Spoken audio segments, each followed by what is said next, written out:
Os amo a todos con entrañable amor.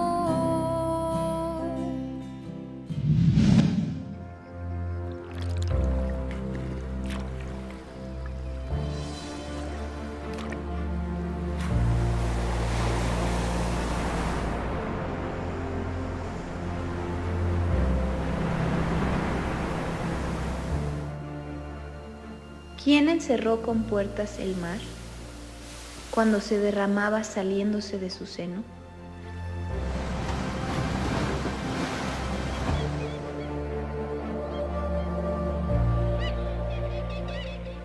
Cuando puse yo nubes por vestidura suya y por su faja oscuridad, y establecí sobre él mi decreto.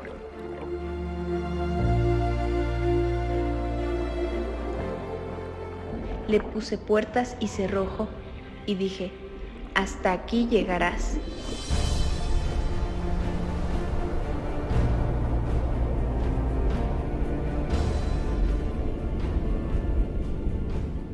Y no pasarás adelante. ¿Y ahí parará el orgullo de tus olas?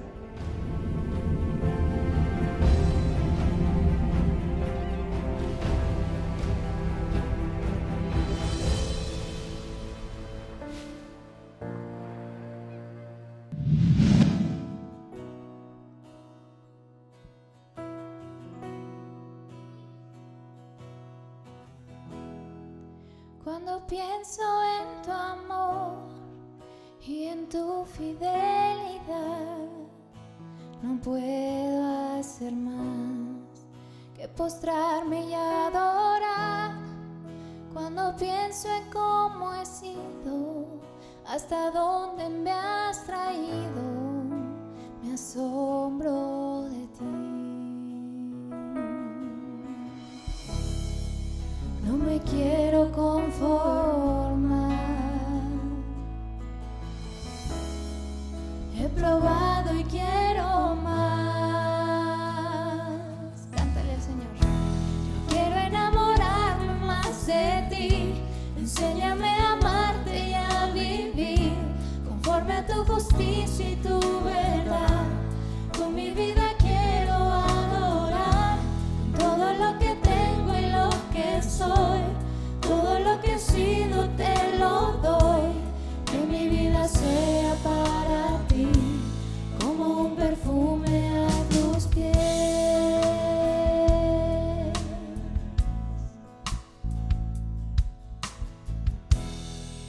Cuando pienso en tu cruz y en todo lo que has dado, tu sangre por mí, por llevar mi pecado. Y cuando pienso en tu mano, hasta aquí hemos llegado por tu fidelidad. No me quiero conformar.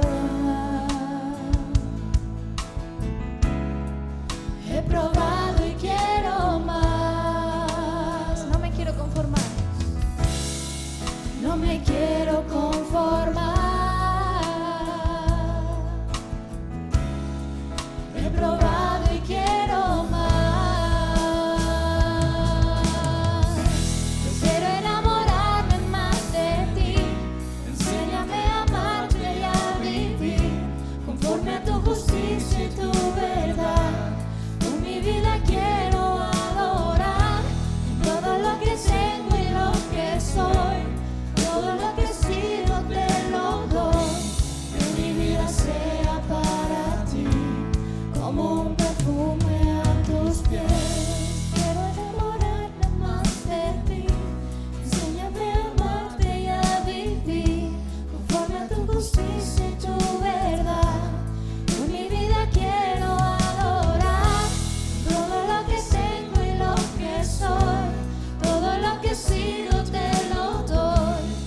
sea para ti como un perfume a tus pies.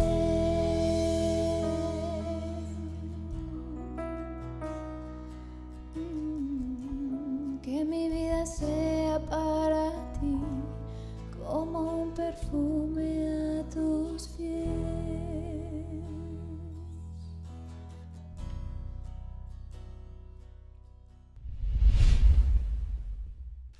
Cuando el Señor Jesucristo estuvo aquí en la tierra, Él convivió con todas las personas, ¿cierto? Él se relacionó con todas las personas.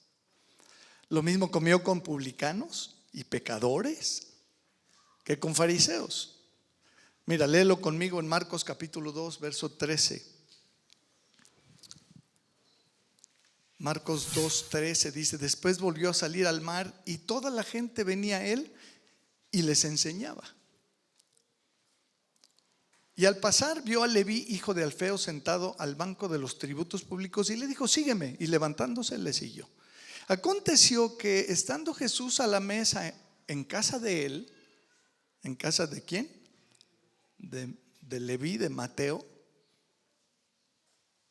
Muchos publicanos y pecadores estaban también a la mesa juntamente con él, con Jesús y sus discípulos. ¿Cuántos? Muchos pecadores. Muchos pecadores estaban también a la mesa juntamente con Jesús y sus discípulos, porque había muchos que le habían seguido. Y los escribas y los fariseos, viéndole comer con los publicanos y con los pecadores. ¿Con quién? Con los pecadores. Dijeron a los discípulos: ¿qué es esto que él come y bebe con publicanos y pecadores? Al oír esto, Jesús les dijo: los sanos no tienen necesidad de médicos, sino los enfermos. No he venido a llamar a justos, sino a pecadores. Y otros pasajes paralelos dicen: a pecadores al arrepentimiento. Tú lo puedes checar por ahí después. Entonces muchos pecadores estaban ahí con él en la mesa, conviviendo con él, comiendo con él. Pero también a veces comió con los fariseos, que eran las personas más religiosas, quienes ellos no se juntaban con los pecadores. No, es una de las características de una persona religiosa. Lucas 11:37, léelo conmigo. ¿No? Los fariseos trataban a los pecadores con desprecio, como si ellos no fueran pecadores. ¿Cierto? Dice Lucas 11:37, luego que hubo hablado, le rogó un fariseo que comiese con él. Y entrando Jesús en la casa, se sentó a la mesa. ¿De quién? Pues de un fariseo. El fariseo, cuando lo vio, se extrañó de que no se hubiese lavado las manos antes de comer. Otro pasaje aclara que las manos. Pero el Señor le dijo: ahora bien, vosotros los fariseos limpiáis lo de fuera del vaso y del plato, pero por dentro estáis llenos de rapacidad y de maldad. Tú puedes seguir después leyendo lo demás que les dice el Señor. Les habla fuerte a los fariseos. Pero lo mismo se fue y se sentó con ellos en la casa de él, en la mesa de él, y ahí estaban juntos, conviviendo y compartiendo los alimentos. Incluso en Juan capítulo 8 vemos cuando le traen a esta mujer sorprendida en el acto mismo del adulterio, que el Señor Jesús no la rechaza, no la condena. ¿Se acuerdan de ese pasaje? ¿Sí? En Juan 8, ¿sí lo recuerdan? ¿Sí están ahí o todavía no? ¿Sí? ¿Sí están ahí? Dice Juan 8:10, enderezándose Jesús y no viendo a nadie sino a la mujer, le dijo a la mujer: ¿dónde están los que te acusaban? ¿Ninguno te condenó? Ella dijo: ninguno, Señor. Entonces Jesús le dijo: ni yo te condeno. Subraya esa parte. ¿Qué le dijo Jesús? Ni yo te condeno. Vete y no peques más. Y lo que pasa, mis amados, es que estamos llamados por Dios. No hemos sido llamados por Dios para juzgar a los demás y condenar a los demás por sus pecados. ¿Sí es cierto o no es cierto? ¿Sí estás de acuerdo o no estás de acuerdo? ¿Sí? Y mucho menos aislarnos de ellos, porque son pecadores inmundos. ¿No, verdad? 1 Corintios capítulo 5, verso 9. Tú me dices, ¿ya? Dice, os he escrito por carta que no os juntéis con los fornicarios. Es lo que está diciendo Pablo a los hermanos de Corintio. No os juntéis con los fornicarios. Pero luego aclara y dice, no absolutamente con los fornicarios de este mundo, o con los avaros, o con los ladrones, o con los idólatras, pues en tal caso os sería necesario salir del mundo. Si adoptamos esta actitud farisea religiosa de no juntarnos con los avaros, con los ladrones, con los idólatras, con los fornicarios, con los que no se han convertido, entonces no sería necesario aislarnos, salirnos del mundo, ¿no? Esta fue la razón, por cierto, por la que muchos se apartaron a las montañas y se aislaron en los siglos pasados para no tener contacto con el mundo pecador. Pero no es lo que dice la Escritura. La Escritura no dice que debemos aislarnos de los pecadores, aislarnos de ahí está la lista: avaros, ladrones, fornicarios, idólatras. No hemos sido llamados para rechazar y condenar y juzgar al mundo por sus pecados. No estamos puestos por Dios para eso. Más bien, versículo 11, y ve cómo empieza el versículo 11, dice, más bien. Y este es uno de los textos más duros y más difíciles que encuentro en el Nuevo Testamento, dicho sea de paso. Dice, más bien os escribí que no os juntéis con ninguno que llamándose cristiano, que llamándose hermano, fuere fornicario o avaro, idólatra, maldiciente o borracho o ladrón. Con el tal ni aun comáis. Uf, qué pasaje más fuerte. Porque qué razón tendría yo para juzgar a los que están fuera. No juzguéis vosotros a los que están dentro, porque a los que están fuera, ¿quién los va a juzgar? ¿La iglesia? ¿Los cristianos? No, Dios los va a juzgar. Dios va a juzgar a los que están fuera. Dios va a juzgar al pecador.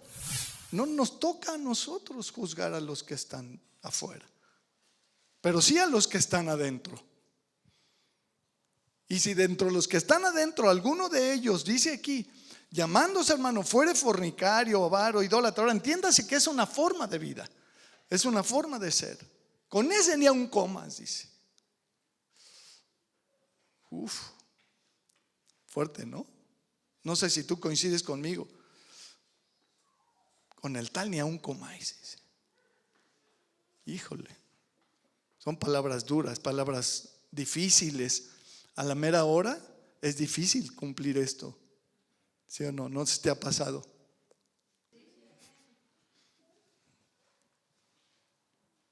Porque el hermano, porque aquí así dice, ¿no? Ninguno que llamándose hermano. El hermano ya no es lo que fue. El verdadero hijo de Dios, el verdadero convertido, el verdadero cristiano ya no es lo que fue. Ya no somos lo que fuimos. ¿Sí estás de acuerdo? ¿Y quién lo dice? Pues léelo conmigo en 1 Corintios 6. 1 Corintios 6, 9. Tú me dices. 1 Corintios 6, 9 dice, ¿no sabéis que los injustos no heredarán el reino de Dios? No erréis. Ni los fornicarios, ni los idólatras, ni los adúlteros, ni los afeminados, ni los que se echan con varones, ni los ladrones, ni los avaros, ni los borrachos, ni los maldicientes, ni los estafadores, y la lista podría seguir, heredarán el reino de Dios. Y esto erais algunos. Subraya esa parte, por favor. Esto erais algunos, mas ya habéis sido lavados. Ya habéis sido santificados, ya habéis sido justificados en el nombre del Señor Jesús y por el Espíritu de nuestro Dios. El hermano, el cristiano, el hijo de Dios, el convertido, el verdadero, es alguien que fue todo esto o alguna de estas cosas. Pero ya no es eso, porque ya fue lavado, ya fue santificado. El verdadero convertido ha experimentado una profunda transformación. Lo hemos dicho 20 veces. ¿Sí coincides? ¿Por qué? Porque el haber sido lavado, el haber sido santificado y el haber sido justificado por Dios cambia la vida de la persona. Ya no somos lo que fuimos. Ahora somos personas lavadas, santificadas y justificadas por Dios. ¿Sí o no? ¿Sí? ¿Seguro? Quiero compartir con ustedes una opinión personal. ¿Me dan chance? Es una opinión personal, subráyalo, apúntalo, márcalo, enmárcalo. Es una opinión personal. ¿Sí?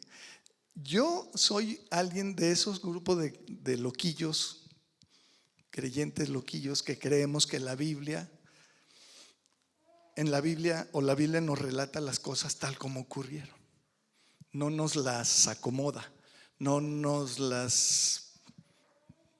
¿Sí? ¿Sí estás de acuerdo? No las suaviza, no las muestra tal y como fue, como ocurrió. Tenemos historias en el Antiguo Testamento y en el Nuevo muchas, ¿no? Se nos dice que ahí en Corintio había un cristiano que andaba de amante de su madrastra, imagínate, ¿no? Tal cual, ¿no? Y así, ¿no?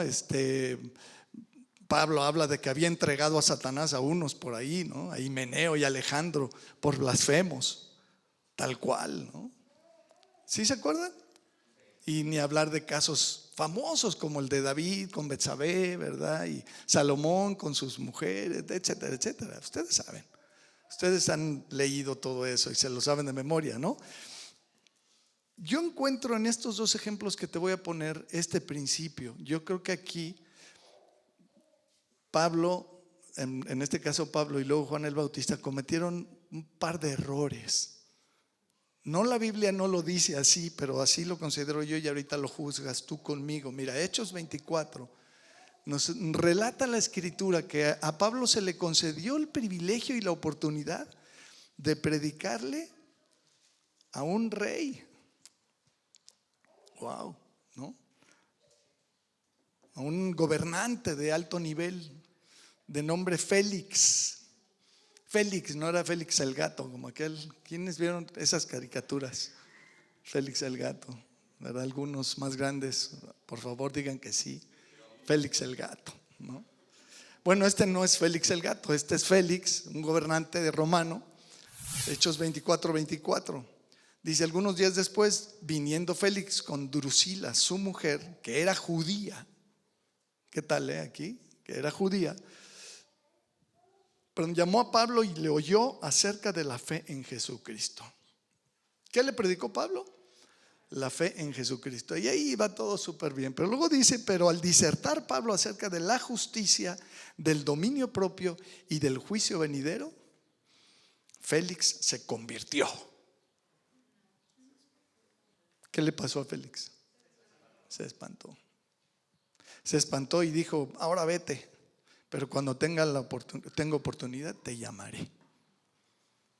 ¿Qué reacción obtuvo Pablo de Félix al hablarle de la justicia, del dominio propio y del juicio venidero? A un gobernante no le hables mucho de la justicia. No lo condenes por eso. No lo confrontes con eso. Fíjate, dice versículo 26: esperaba también con esto que Pablo le diera dinero para que le soltase. Qué raro, al puro estilo de un gobernante, ¿no? Dice: por lo cual muchas veces lo hacía venir y hablaba con él, pero al cabo de 2 años recibió Félix a Porcio Festo y como sucesor, y queriendo Félix congraciarse con los judíos, dejó preso a Pablo. Y tú puedes leer el resto de la historia. Aquí el principio es que probablemente pudiéramos espantar a las personas y no queremos causar esto en las personas. ¿O sí? No queremos espantar a nadie con nuestra doctrina, la justicia, el dominio propio, el juicio venidero. Un no creyente no lo va a agarrar. Incluso el segundo ejemplo que te pongo, el caso de Juan el Bautista. Juan el Bautista, Mateo 14:1, léelo conmigo. Mateo 14:1. Dice: en aquel tiempo Herodes el tetrarca oyó la fama de Jesús y dijo a sus criados: este es Juan el Bautista, ha resucitado de los muertos. y por eso actúan en él estos poderes. La gente cree cosas, ¿verdad? Porque Herodes había prendido a Juan, y aquí está la historia y el relato, y le había encadenado y metido en la cárcel por causa de Herodías, mujer de Felipe su hermano, porque Juan le decía: no te es lícito tenerla. ¿Qué estaba pasando? Pues lo que estaba pasando es que Herodes el tetrarca andaba con su cuñada, y Juan el Bautista vino y se lo aventó en la cara de lleno. Dijo: no te es lícito tenerla. Y Herodes, versículo 5, quería matarle, pero temía al pueblo, porque tenían a Juan por profeta. Pero cuando se celebraba el cumpleaños de Herodes, la hija de Herodías danzó en medio y agradó a Herodes, por lo cual éste le prometió con juramento darle todo lo que pidiese. Ella, instruida primero por su madre, dijo: dame en un plato la cabeza de Juan el Bautista. Entonces el rey se entristeció, pero a causa del juramento y de los que estaban con él a la mesa, o sea, fue algo público, mandó que se la diesen y ordenó decapitar a Juan en la cárcel. Y fue traída su cabeza en un plato y dada a la muchacha, y ella la presentó a su madre. Qué escena, ¿no? Dantesca. Entonces llegaron sus discípulos y tomaron el cuerpo y lo enterraron, y fueron y dieron las nuevas a Jesús. ¿Por qué mataron a Juan el Bautista? Pues por reprender el pecado, ¿no? Del gobernante. En mi opinión, y es mi opinión, subrayala, fue un error. Fue un error porque no era necesario, porque el resultado no era que Herodes iba a decir: ay, Juan el Bautista dice que no debo tenerte, así que vete a tu casa con mi hermano. ¿Tú crees? La gente no va a dejar su pecado porque tú se lo restrigues en la cara. La gente va a dejar su pecado cuando se convierta a Jesucristo y experimente la presencia del Espíritu de Jesucristo en su interior. Ahí va a cambiar la persona. No porque tú le restriegues su pecado en la cara. El resultado no va a ser bueno. ¿Qué hubiera pasado si en lugar de restregarles el pecado en la cara, tanto Pablo con Félix como Juan el Bautista con Herodes, les hubieran predicado solo de la fe en Jesucristo?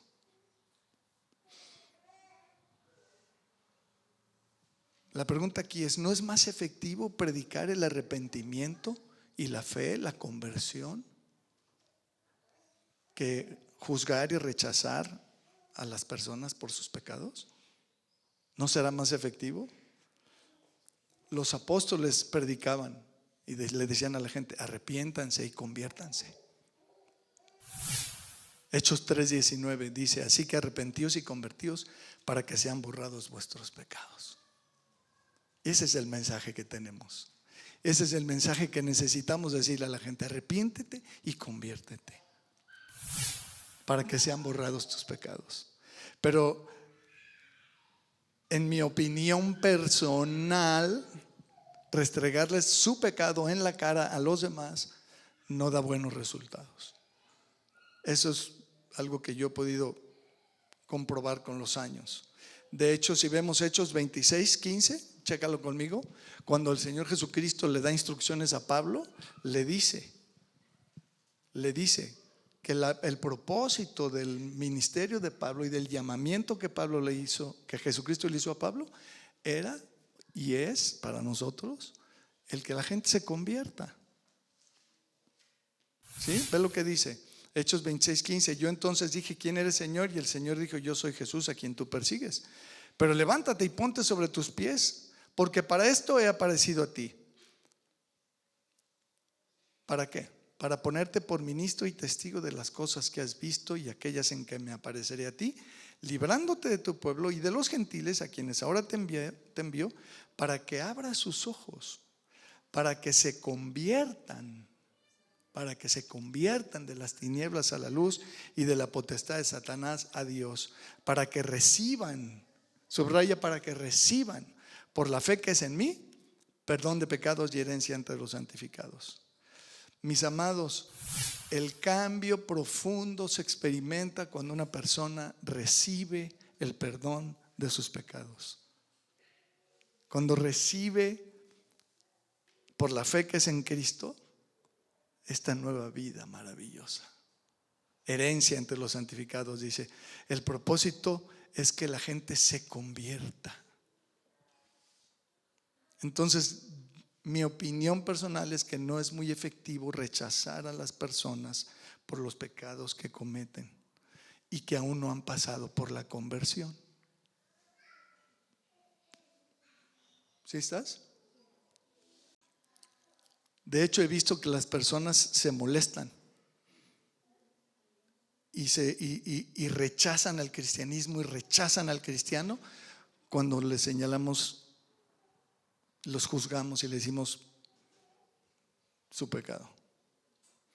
Yo he encontrado a lo largo de los años, como ya dije, más efectivo compartirle a la persona que es evidente que vive en pecado, que es evidente que es un borracho, que es un maldiciente, que es un idólatra, que es un fornicario, que se convierta a Cristo, que Cristo le ama y que si se convierte a Cristo, el Señor le va a dar una vida nueva. Y entonces no me cierro las puertas, porque al confrontarlos con su pecado me puedo cerrar las puertas. Entonces, el tema es que no nos podemos aislar de los pecadores. Por ahí empezamos, ¿no? No nos podemos aislar, no podemos tener esta actitud religiosa, farisea, de rechazar a las personas que no se han convertido porque viven en pecado. Viven en pecado, pero no estamos llamados nosotros a rechazarles, a juzgarles, a condenarles. Porque si así fuera, el Señor mismo no hubiera comido con ellos, se hubiera aislado. De hecho, Juan 17:15, que es un pasaje que te recomiendo ampliamente que lo estudies, lo revises, lo analices a fondo. Ahí encontramos este diálogo entre Jesucristo y el Padre, en donde el Señor Jesucristo está orando por sus discípulos. Y aquí vemos muchos principios relacionados con esta función intercesora de Jesucristo delante del Padre. Te la dejo de tarea para que tú la revises. Pero en el versículo 15 de Juan 17, el Señor le dice al Padre: no ruego que los quites del mundo. No nos debemos quitar del mundo, no nos debemos alejar de los pecadores, ¿no?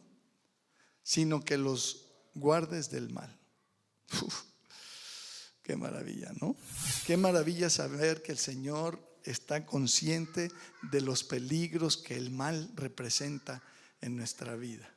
Y está intercediendo por sus discípulos y le está diciendo al Padre: Padre, no te pido que los aísles y que los mandes a la montaña o a una cueva. Guárdalos y líbralos del mal. ¿Sí o no? ¿Leí bien? ¿Sí? No ruego que los quites del mundo. No estamos llamados por Dios para aislarnos y para, mediante una postura muy religiosa, no querer juntarnos con los pecadores. Este es un idólatra, aquel es un mentiroso. No, yo sé que fulano es un fornicario, se acuesta con todas, ¿verdad? O con todos, o es ladrón, ¿verdad? Porque en tal caso, dice, nos sería necesario irnos a meter en una cueva. Estamos donde estamos porque Dios nos quiere usar para que los que están en esa condición se conviertan y los convertidos experimenten lo que nosotros hemos experimentado. Porque nosotros éramos así, pero ya no somos así porque el Señor nos ha limpiado, nos ha lavado. Lo dijeron varios aquí ahorita en los testimonios, ¿no? Nos ha transformado. Somos nuevas criaturas. Tenemos una vida maravillosamente nueva. ¿Sí o no? Entonces, ¿de qué se trata? Se trata de no participar en las obras del mundo, no participar. Quiero concluir con esta parte, si me permiten. 1 Pedro 4, por favor, 1. 1 Pedro 4, 1. Dice, puesto que Cristo ha padecido por nosotros en la carne, vosotros también armaos del mismo pensamiento, pues el que ha padecido en la carne terminó con el pecado, para no vivir, fíjate lo que dice este versículo, para no vivir el tiempo que resta en la carne conforme a las concupiscencias de los hombres. ¿Nos queda un tiempo por vivir en la carne? Pues sí, a todos, ¿verdad?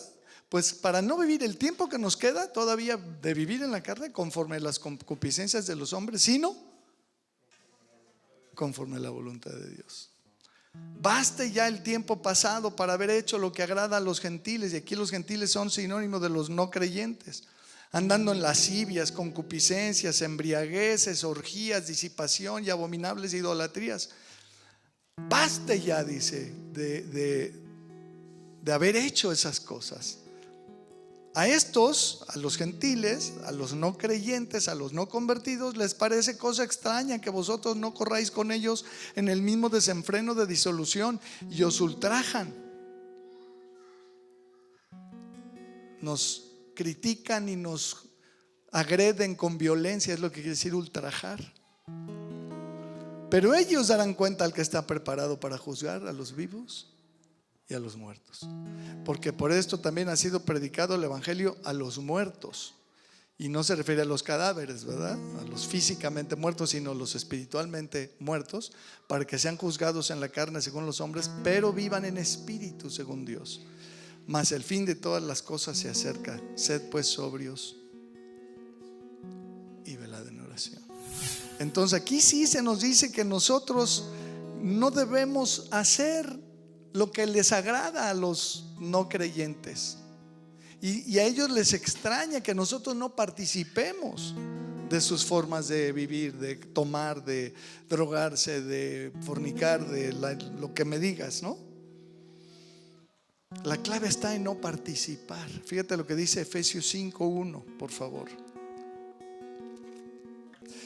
¿Ya?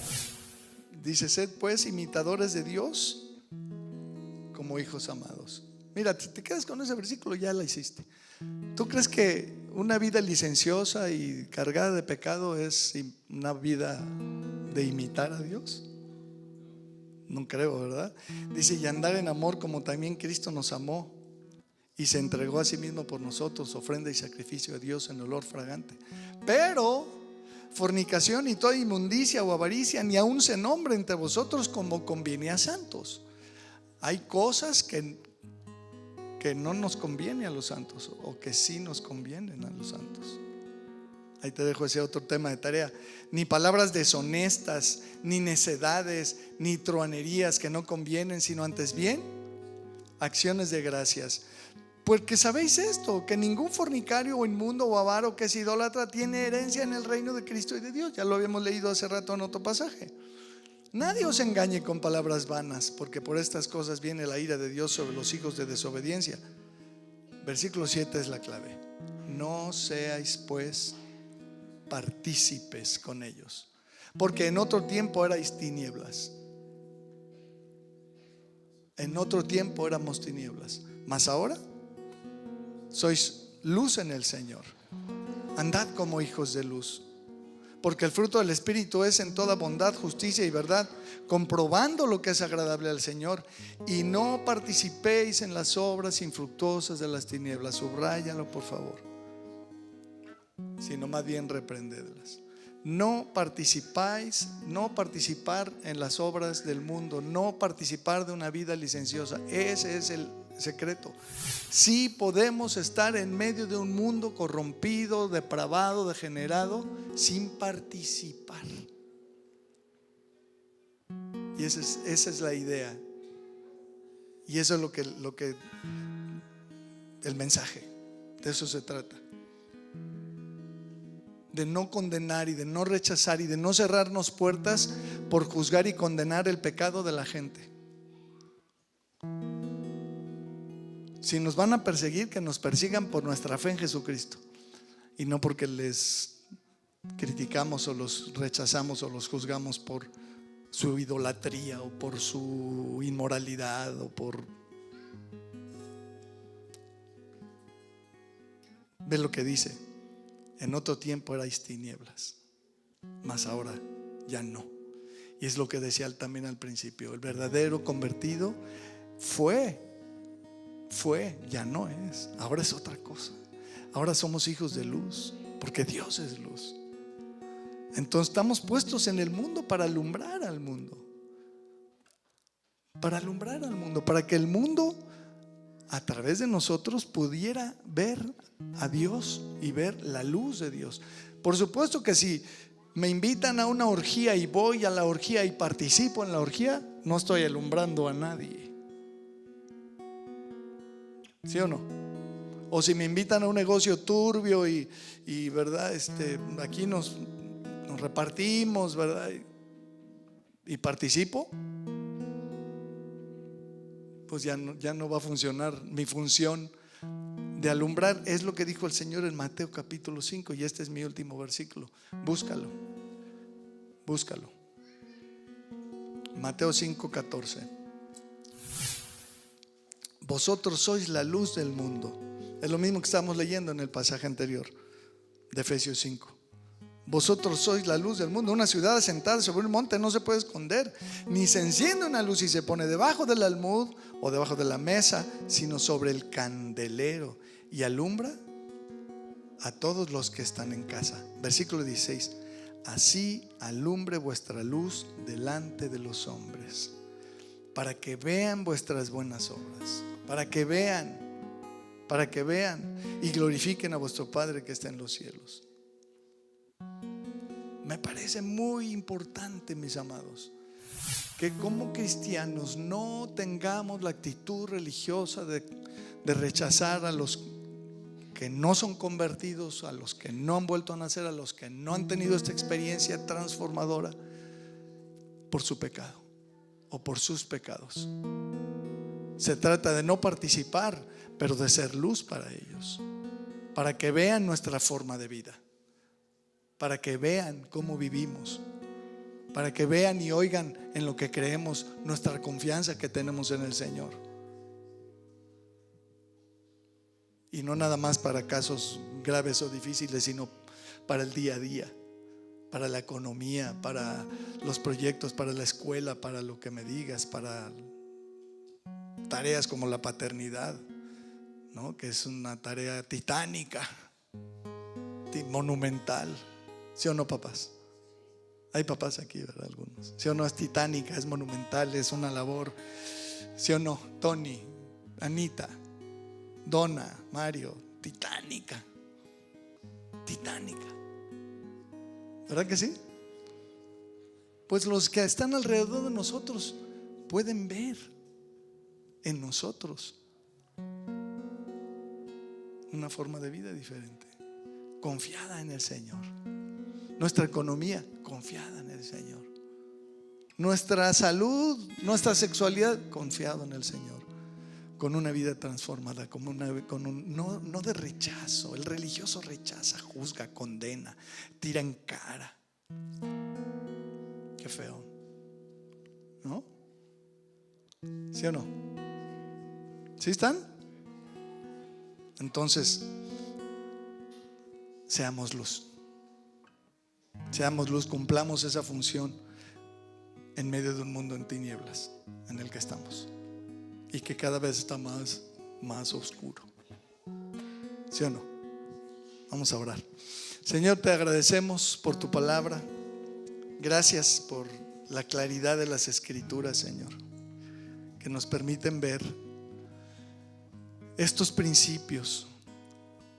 Perdónanos, Señor, si en algún momento hemos hecho sentir mal a los que no te conocen, rechazándoles, juzgándoles, condenándoles. Enséñanos a predicar de tu amor, de la conversión, del arrepentimiento, y a confiar en ti, porque tú transformas la vida del ser humano. Tú lo sacas de las tinieblas, lo trasladas al reino de la luz, a tu reino. Lo lavas, lo santificas, lo justificas, lo transformas, haces una nueva persona, una nueva criatura, Señor. Lo liberas de la esclavitud, de las adicciones, del pecado, Señor. Tú tienes ese poder. Tú, no nosotros, Señor. No nuestro juicio, no nuestra condenación. Tú tienes ese poder y tú lo haces y lo sigues haciendo todavía en las personas hoy en día. Y lo hemos visto cientos de veces, literalmente, Señor. Cómo tú transformas de raíz la vida de las personas. Quita de nosotros la condenación, quita de nosotros el juicio, Señor. Y ayúdanos, Señor, a mantenernos en santidad, en pureza, para alumbrar a un mundo que no te conoce, Señor, y que puedan ver en nosotros tu presencia, tu poder, tu amor, la vida distinta que experimentamos los que confiamos en ti. Gracias, Señor. Enséñanos, capacítanos, transfórmanos y úsanos. Queremos ser instrumentos en medio de un mundo de tinieblas, para que los que no tienen luz puedan ver la luz por medio de nosotros. Gracias, Señor. En el nombre de Jesús oramos. Listo. Que Dios les bendiga, hermanos.